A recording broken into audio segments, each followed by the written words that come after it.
Mathematical principles in the formation of fruit shapes. If we cut an apple in half, the stem end appears indented.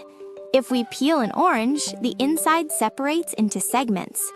Who decides the shapes of fruits? There is a reason most fruits are round. For a given volume, a sphere has the smallest surface area. A smaller surface reduces moisture loss, allowing the flesh to grow more stably. That is why even elongated fruits, such as cucumbers, often have a cross-section close to a circle. Roundness is not merely aesthetic, it is a form shaped for survival. Among the things we call fruit, some do not align neatly with botanical definitions. When flesh develops from the ovary, it is a true fruit.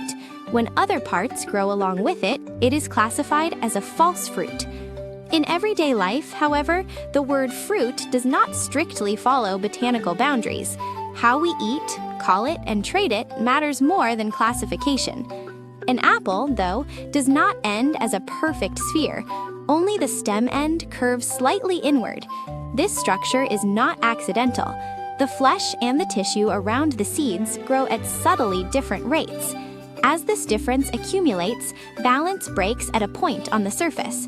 That area folds inward, and the apple's characteristic hollow forms.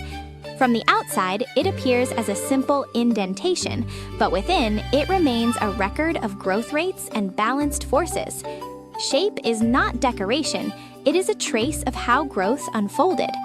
Such points are often described in mathematics and physics as singularities.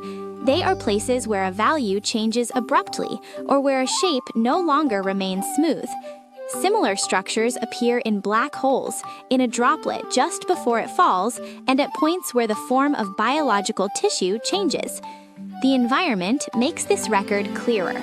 A banana first grows in the direction of gravity, then gradually turns toward the direction that receives more light.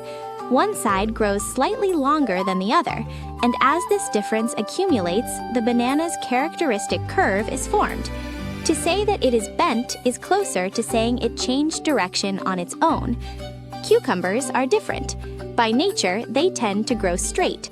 However, when sunlight is uneven, the fruit is pressed, or growing space becomes limited. Expansion does not occur uniformly. As a result, the cucumber may harden while bent. If a banana forms a curve by choosing a direction, a cucumber forms a curve shaped by its conditions. Oranges reveal a different order. The outside appears as a single sphere, but the inside grows divided into many sections. As those sections enlarge, they become the pieces we separate by hand. There are thin boundaries that remain between the pieces. The outer form stays round, while an internal order of division is quietly established inside. Fruits with unusual cross-sections reveal their internal structure on the outside. Carambola grows with ridges along its sides, and when cut, a star-shaped cross-section appears. Finger lime fills its interior with small, bead-like segments. Kiwano stands out with its bumpy surface and thick rind. The shapes differ, but they pose the same questions. Where did growth proceed faster, and where did it slow down? And what boundary organized that difference? Here, the role of genes is added. The shape of a fruit is determined by multiple genes working together. These genes control the directions in which cells divide and expand. However, fruit shape is not fixed by genes alone. Environmental and physical constraints continue to act throughout growth. As a result, even the same variety can show slight differences in shape depending on growing conditions. In the end, a fruit shape is not about a pretty surface, but the result of compromise among growth rate, force, environment, and heredity. To look at fruit is to see a mathematical choice made by nature. Nature always selects forms that survive best, and those choices become the beauty we see.